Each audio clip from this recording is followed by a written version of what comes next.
Nightcast. Stephen Lloyd Gilbreth brings you the current news from the world today and how it relates to Bible prophecy.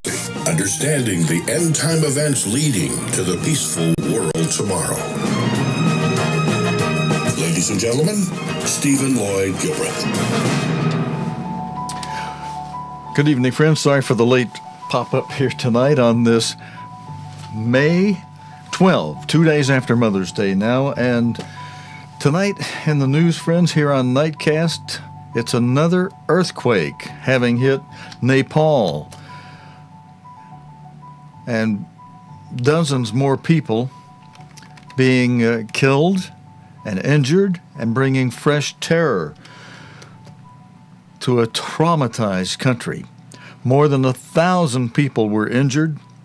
According to the U.S. Geological Survey, the latest earthquake had a magnitude of 7.3. It comes less than 3 weeks after more than 7,000 people died in another earthquake with a magnitude of 7.8. Simon Cox has our opening story. They thought the terror had gone, but today it returned. Within moments of the first tremor, people poured onto the streets. Their first priority, to make sure loved ones were safe. I'm trying to call to my home, but network is busy. It's not reachable. I'm worried for my family. For now, safety means being outside, even if you're sick. These patients were evacuated from a hospital in Kathmandu, and others hurt in the previous quake having to be rescued again. I think it's a really big hit of earthquake because the gate has also slanted and every pole are moving like that they will fall again. There have been at least 1,000 people injured, some as already weakened buildings gave way. This is the clearest sign of the damage from today's earthquake. This was a 5-storey house that's collapsed. Fortunately, no one was inside. But the problem is that there are lots of buildings here that are damaged and that they're worried may collapse. There's a building here just to my right. You can see there's a big gouge down the left-hand side of it. Nowhere was immune. Nepal's parliament was meeting, trying to figure out how to rebuild their shattered country when politicians were caught in the middle of another quake. People knew to get outside right away. The cars were shaking, the buildings were swaying, and I think one of the most shocking things was how long the earthquake went on for. The worst damage was near the epicenter in the east of Nepal, the shockwaves triggering this landslide at Dunche, north of Kathmandu. And from the air, the devastation is clear. In towns like Chitaura near the Chinese border, where at least 4 people have died.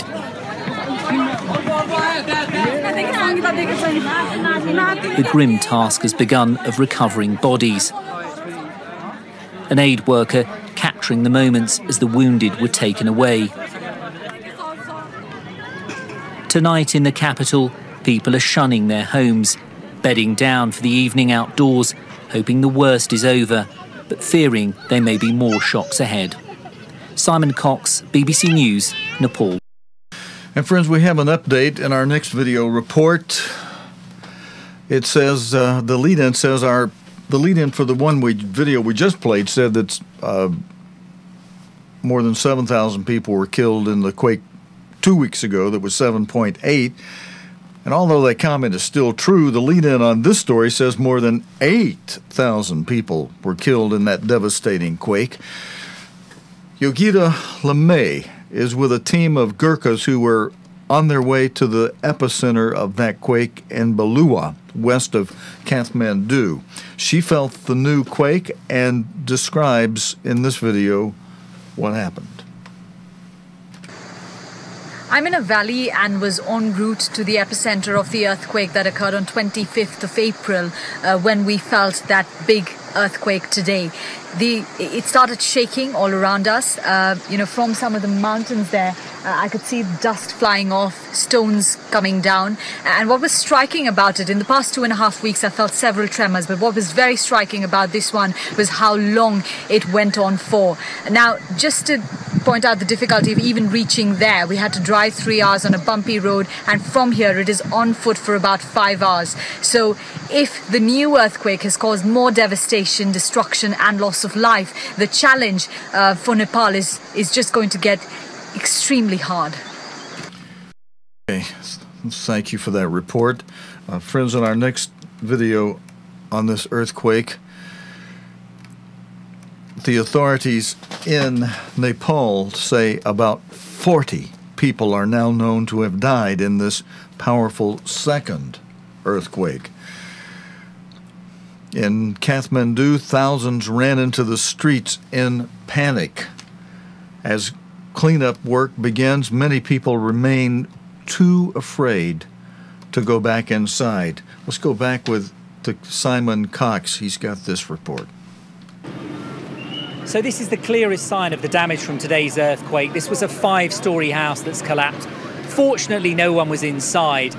But the problem is that there are lots of buildings here that are damaged and that they're worried may collapse. There's a building here just to my right. You can see there's a big gouge down the left-hand side of it. And police trying to move people away, but there are still lots and lots of people walking underneath, oblivious to the fact this building is very unsafe. And that's the problem in Kathmandu now, that after these 2 quakes and aftershocks, fear about how safe the buildings are. And I think what we'll see this evening, and what people have been telling me already, is they're going to be sleeping outside on the street. They're going to be too scared to go inside their houses, inside their offices, until they're sure there are no more aftershocks and no more earthquakes. Okay, Simon. Friends, this latest earthquake in Nepal has triggered a landslide in Dunchi near the country's border with China. This video footage of the slide was captured by James Shaw for the Canadian Red Cross. And again, this is footage, as you can see here, of a landslide that was triggered by that last earthquake in this landslide in Dunchi near the country's border with China. All right, friends, and I need to change our video banks. Let's see if we can do that this way. Yeah, there we go. I got it. And now, in our next video report for tonight, forecasters are saying that the weather pattern known as El Nino has been forming and could cause a substantial weather event. The El Nino is caused when the temperature of the Pacific Ocean rises, and the knock-on effects can lead to droughts and floods around the world. John Hammond reports. The big freeze in the winter of 2010 hit the UK hard. The country shivered as long periods of ice and heavy snow caused chaos. Its severity was partly blamed on the El Nino effect. And now, for the first time in 5 years, El Nino might be about to show its colours again. El Nino is a warming of the Pacific Ocean. Usually, trade winds blow warm waters west across the Pacific towards Asia and Australasia, with cold water welling up towards the Pacific coast of South America. But when ocean temperatures in the east and central Pacific are consistently higher than usual, a burst of westerly winds occur, creating a large, slow-moving current, effectively pushing this warm water back towards South America. And so El Nino is born and can last as long as a year. Drier in Australia, weaker monsoon in India, heavier rain in South America, fewer hurricanes in the States, but stronger, bigger typhoons in the Far East. And yes, colder winters in Europe. it releases an enormous amount of heat from the tropical Pacific Ocean into the atmosphere and has global consequences. The Indian monsoon is likely to be weaker than normal if El Nino ramps up as predicted. And similarly, other regions, remote regions such as West Africa, are also at risk of increased drought. El Nino never behaves in the same way twice, so trying to predict exactly where it might hit and how severe it might be is a tricky business. But it just goes to make our weather even more interesting. All right, friends, in our next story for tonight, the French president of our modern-day descendants of Reuben, Francois Hollande, has met Cuba's 1959 revolutionary leaders, Fidel and Raul Castro. He met them both on a historic trip to Havana. Mr. Hollande also called for an end to the decades-long U.S. trade embargo against Cuba, as you'll hear in this report by Will Grant on the French president's visit. The full pomp and high symbolism was on display in Havana, but then again Francois Hollande was something of a special visitor. The first French president to come to the island since it gained its independence from Spain. In that time, the relationship between the two nations has generally been strong.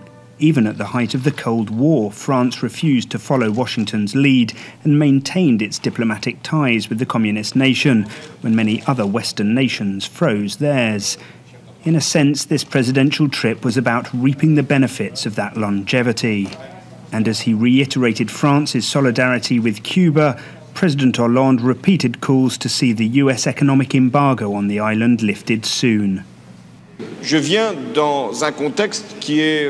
I come here at a very important, though uncertain time.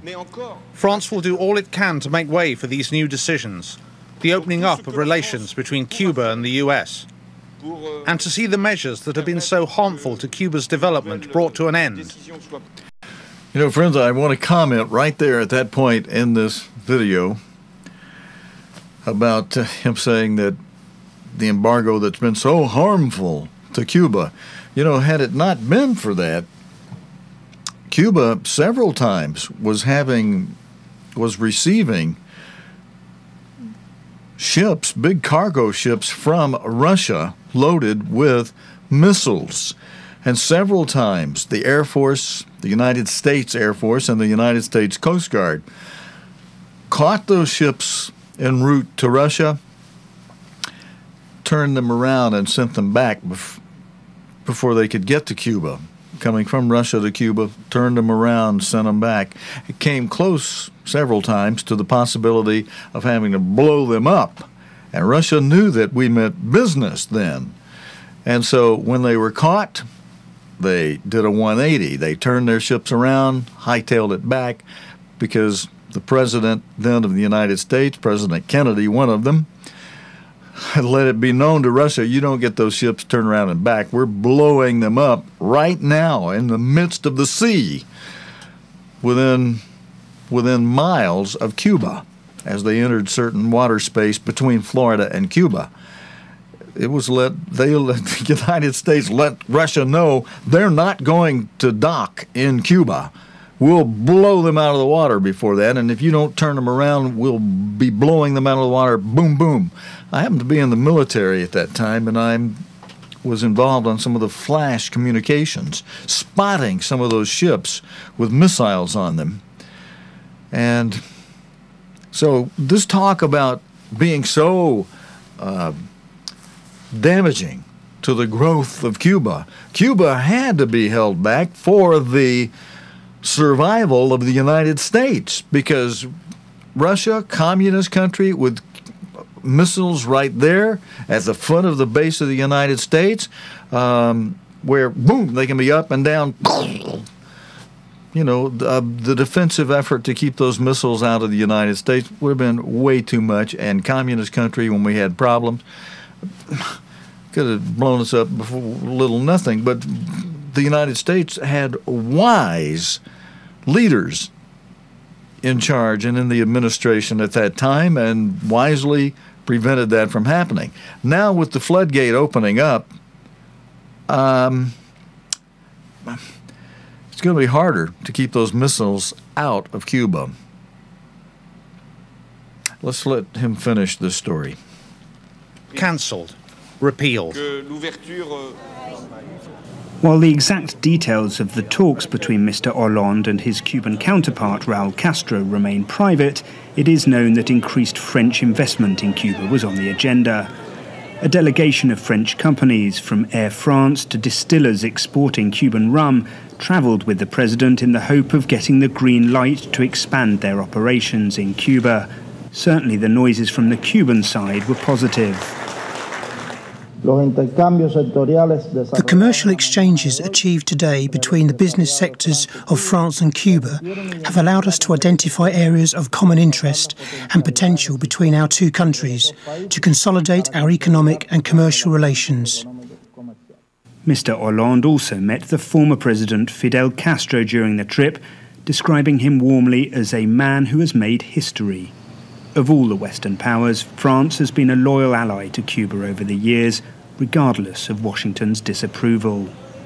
For socialist François Hollande, there must be personal satisfaction in being the first French president to visit Cuba in over a century. But the main thrust of this trip has been economic, and France's desire to position itself for the gradual opening up of the Cuban economy. It seems Washington's thaw with Havana is creating ripples for all of Cuba's main trading partners. Will Grant, ABC News, Havana. Thank you, Will Grant. Friends, we've got video toward the end of our program tonight of the talks that the United States has been having with Russia. United States Secretary of State John Kerry with the president of Russia, and we'll have that coming up after this special report. Auschwitz survivors from the UK have been giving evidence in the trial of a former Nazi guard at the death camp. Oskar Groening is accused of helping to murder more than 300,000 people. Among those who arrived in Auschwitz in 1944 was a 12-year-old Jewish boy from Hungary. Ivor Pearl spoke to the BBC's Jenny Hill about surviving Auschwitz and about facing his former guard. Of course, we had no idea what went with all the commotion. Can you imagine thousands of people arriving at a place, not knowing where, with the dogs screaming, the children, everything. I remember I had a terrible stomach ache, and as the door was opened, I fell onto the floor, and you could see the havoc that goes on. Men, sort of able-bodied men and boys one side, children others on the other side. And of course, we took notice of that, but we didn't know why and how and what. And of course, we started marching towards the selection, which looked quite a long way ahead. There was a German officer with gloves on, pointing left and right, whatever it was, which had no idea what when. And eventually we arrived to the other side. At first, I started over to my mother's side, and she was walking along with my two younger siblings. My sister and my brother were younger than I was. I was only 12 years old at the time. And I started following them. So she said, "What are you doing here?" She said, "I want to go with you, Mum." She said, "No, don't go. Go back to your brother." So I said, "No, Mummy, please let me stay with you." She said, "No, go back to your brother." And of course, I just went back because things were happening quick. You didn't have time to the luxury of arguing or anything like that. And of course, the line started marching, and eventually I came towards the German officer and myself, and suddenly, without me, he was just pointing one way or another. Suddenly he stopped. He said, "Wie alt bist du? How old are you?" So I said, 16. And it's in my mind, I can see it practically every time I think about it. Just for a millionth of a second, he wasn't quite certain which way to point, because I was only 12 years old, but fortunately I was overweight, well, a big boy for my age. And funny enough, when I talk to children about my experiences, I keep telling them, you know, there's an awful lot of obesity going on now. They're telling you, taking the mickey out of you. I said to them, to me, I'm alive today because I was obese, or overweight, not obese, but overweight. What would have happened if he'd pointed the other way? Well, the gas chamber. And what happened to your to the mother, and I never saw them again. And when I went back recently to Auschwitz, you could see and remember that how there's one to the right-hand side, no, sorry, to the left-hand side, there was a step going down towards the gas chamber. Can I ask what went through your mind when you saw Oskar Groening across the courtroom? I was very, very scared to confront him, because I'm not quite sure how I would react myself. But the procedure was that all the judges were there, but no, before the judges came in, all the people, the lawyers were there, etc., and suddenly my daughter said, look, he's there. And I looked up, and I could see this elderly man, I'm not going to call him a gentleman, this elderly person. Is that the person that is being accused of all that? And you know what I felt? Pity.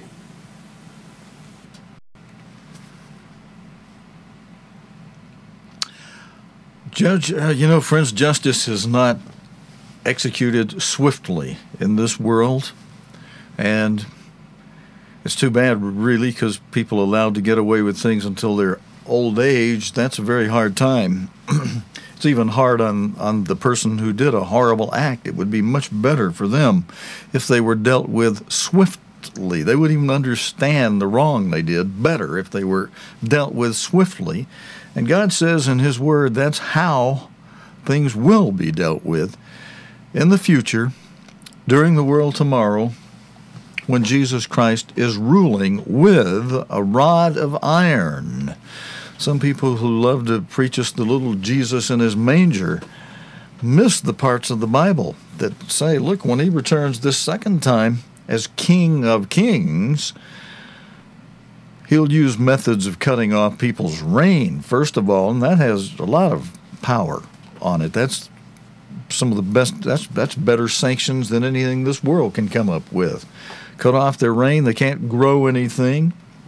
They'll be coming up to keep the feast, because that's what He says. If they don't come up to keep the Feast of Tabernacles in the world tomorrow, these people out there try to tell you that you don't have to keep the annual Sabbaths.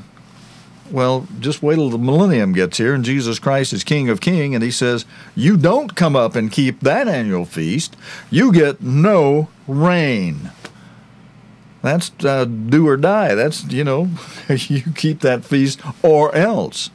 And that's a time when it's described as Jesus Christ ruling with a rod of iron. Now, we know the side of Jesus Christ that's gentle and merciful.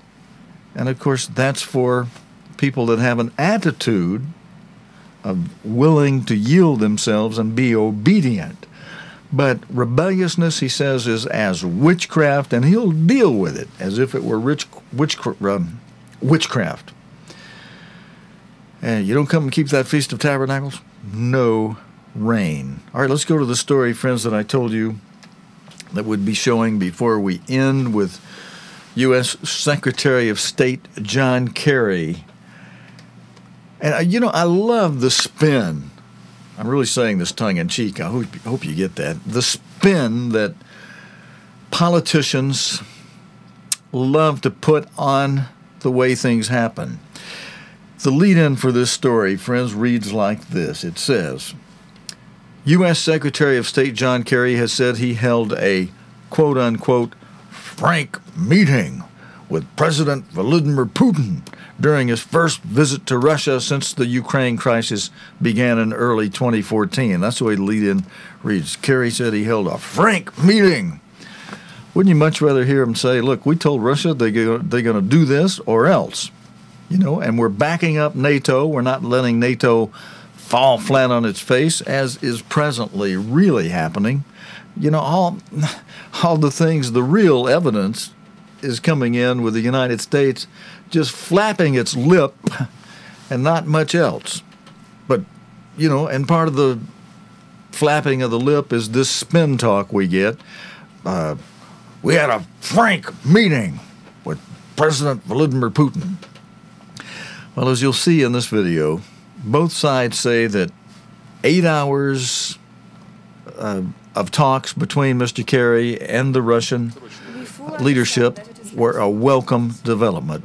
Bridget Kendall picks up with their flap talk here in this report. We believe that it is necessary to continue the cooperation between our countries, especially given the fact that resolution of many international problems really depends on our joint efforts, on the joint efforts of Russia and the US, and I believe this is one of the main ideas of our today's negotiations, one of the main conclusions and outcomes of today.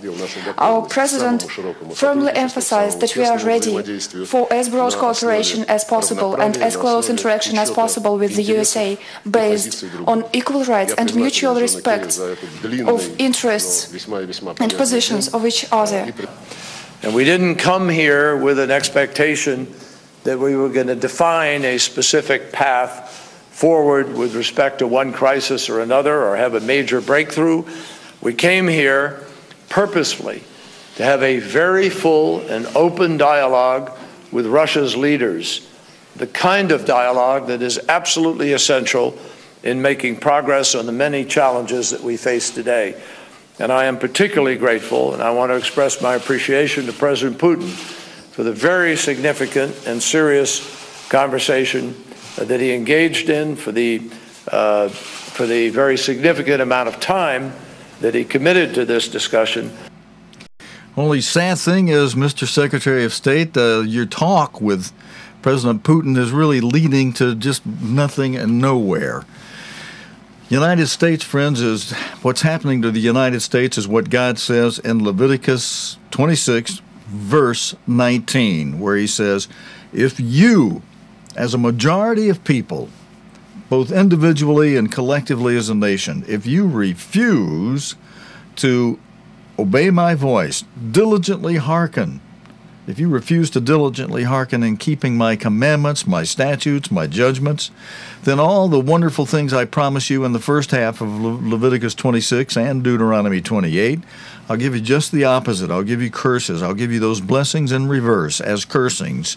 And then I'll multiply them 7 times, and if you continue to disobey, I will break the pride of your power, so that all you can do is talk and spin talk, and the other side just do as they please.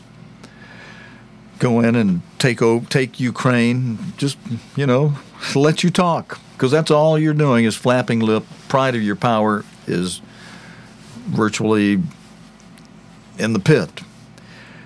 And Jesus Christ, God the Father, said that's the way. God the Father, through Jesus Christ, said that's the way it's going to be if, and it's not just the fault of the leaders of our country. Mr. Kerry is at the mercy of the rest of the citizenship of the United States. If we, as the citizens of the United States, and a majority of us, if we continue to disobey our Creator, our leaders, all they'll be able to do as they meet with the leaders of other countries is just spin talk, and the leaders of those other countries will just basically plain flat ignore it. You know, I was going to skip ahead to another video, but we're going to stay on a few minutes longer. I want you to see this. I want you to see Mr. Kerry meeting face-to-face with Russian President Vladimir Putin, and just read look at the language of the body language in this. The United States is not going to be able to tell Russia what it needs to do. Why? Here, watch for yourself. Lavrov said it had been a long and useful day, but another senior Russian official, a Kremlin advisor, admitted there'd been no breakthroughs, although he said it had been very businesslike and good-natured. If you think about it, Mr. Kerry came here all the way to Russia. He's not been here for 2 years in order to talk directly to President Putin and Mr. Lavrov, and he had 8 hours of negotiations. That's a very long time. Yes, that's a very long time, and they said it was, basically just a gentleman's handshake and nothing coming of it, really. Let's watch the rest of it. And so, although at the end of it, it didn't sound to me as though there was any breakthrough, that on broad parameters they agreed that there needs to be a political solution in Ukraine, that they should work together, they'd like to have a resolution to the conflict in Syria, that they're both worried about so-called Islamic State and so on. But there weren't any particulars. In 1 or 2 places they said they were going away to work a bit more, but it didn't sound to me as though at the end of this very long day the world looks any different or is any closer to being closer to any of the conflicts. But nonetheless, 8 hours is a long time. This is the beginning of a process. What has to happen, if there's to be any turning point in this rift between the US and Russia, has to be some sort of rebuilding of trust. So that might be what this is important for, all that time facing each other, talking. But the divides are so wide. And even at the beginning of that press conference, we heard Sergei Lavrov say that there are contradictions between the way Russia and the US see the origins of the crisis in Ukraine. Even in a press conference, something like that coming out. Everybody knows there are bitter disagreements, and Mr. Kerry said he thanked President Putin for giving such a detailed explanation of Russia's point of view, and we know what that is. We've heard it from Mr. Putin a lot, that he thinks that it's the Americans meddling and the Americans provoking in Ukraine which led to the conflict, and what's more, that he thinks the US has had a malign attitude towards Russia and wants to have it weak and fractured. There was a press statement from the Russian Foreign Ministry before this press conference which made very clear the Russian point of view, that they say they're prepared to have equal relations with the Americans, but they don't want to be messed around. They don't want coercion or pressure. They want to be treated as an equal partner. And of course the subtext to all that is where they feel they are being pressured are those Western sanctions from the US and the EU. So I think it was quite significant that in the press conference Mr. Kerry said, well, when the Minsk agreement in Ukraine is completely fulfilled, then we can start to relieve those sanctions. Maybe that's the really important thing from these discussions. And friends, those of you who remember Mr. Herbert W. Armstrong will remember how he said, and the point, don't forget the point that was made here, that Russia wants to be treated as an equal. Well, Mr. Armstrong explained Amos 3 verse 7 that says, can two walk together except they be agreed? And Mr. Armstrong would usually add the question to that. And two, anytime you got two together, one has to be in charge. One has to be the leader. You can't have two equals trying to agree when they so diversely disagree. One's got to be in charge, or else all you have is a bunch of talk, a bunch of spin talk, and rebuilding of trust, while Russia has already grabbed off the Ukraine and ignored, try to bring it back to status quo before they grabbed Ukraine. That ain't going to happen. All right.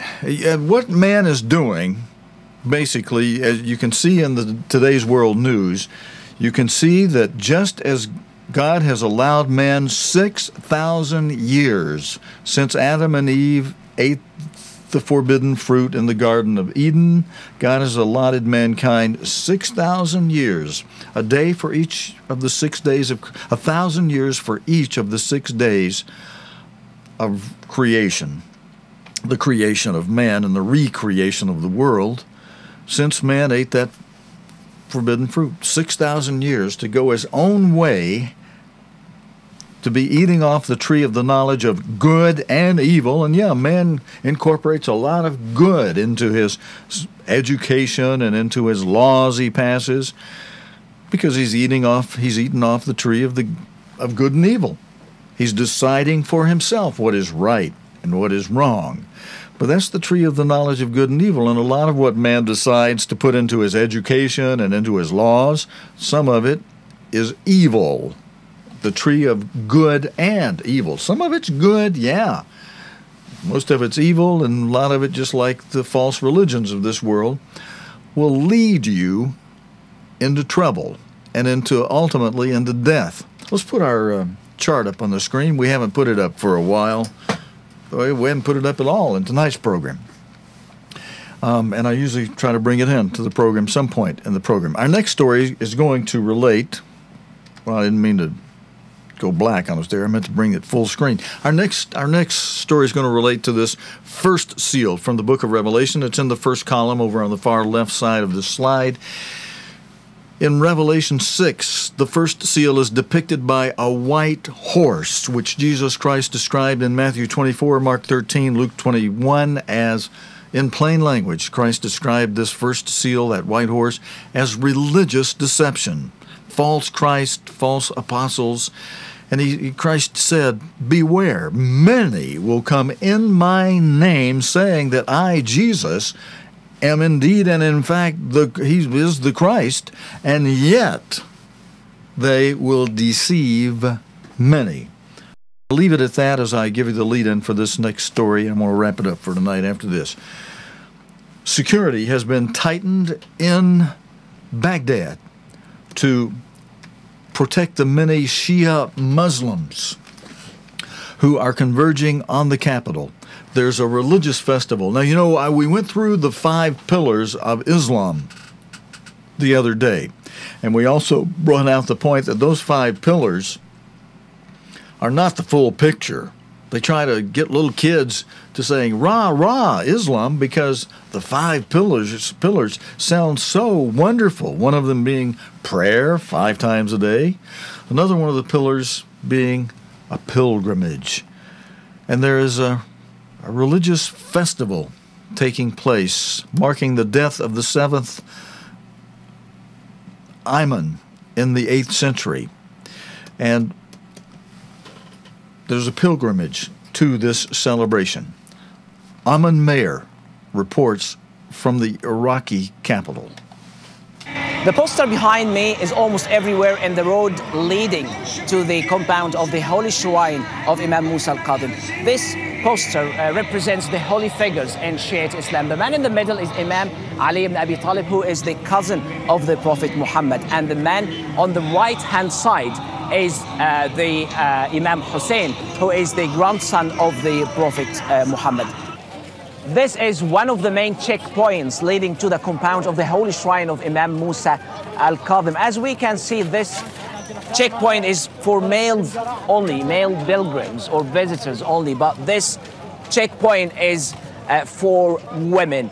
And the visitors are queuing here to get food and drinks, which are completely free throughout the days of the religious ceremony, which reaches its climax on Thursday, from tea, coffee, and sweet drinks. I just had one of these sweet drinks, and they are really delicious. And finally, we reached the mosque, which is home to the holy shrine of Imam Musa al-Kadhim. Visitors of Baghdad from the northern parts cannot miss the impressive golden dome and minarets of the mosque, which are indeed in good shape and properly maintained, despite the fact that they were built hundreds of years ago. And we are just a few days away from the peak of the religious ceremony. This esplanade or corridor leading to the mosque are literally filled with thousands of Iraqis coming from across the country, seeking the blessings and also, as they believe, the healing powers of the Imam Musa al-Kadhim. All right, friends, that is it for this Tuesday night report here on Nightcast. Thanks for joining us. God willing, and the creek don't rise. I'll be back again tomorrow night, friends, Wednesday night, with the day's current news related to the Bible and prophecy here on Nightcast. Until next time, this is your host, Stephen Lloyd Gilbreth, saying so long and good night, friends. You have been watching Nightcast with Stephen Lloyd Gilbreth. Nightcast can be seen Sunday through Thursday nights here on cogtv.org. Tonight's program is also available anytime on demand in the cogtv.org video archive.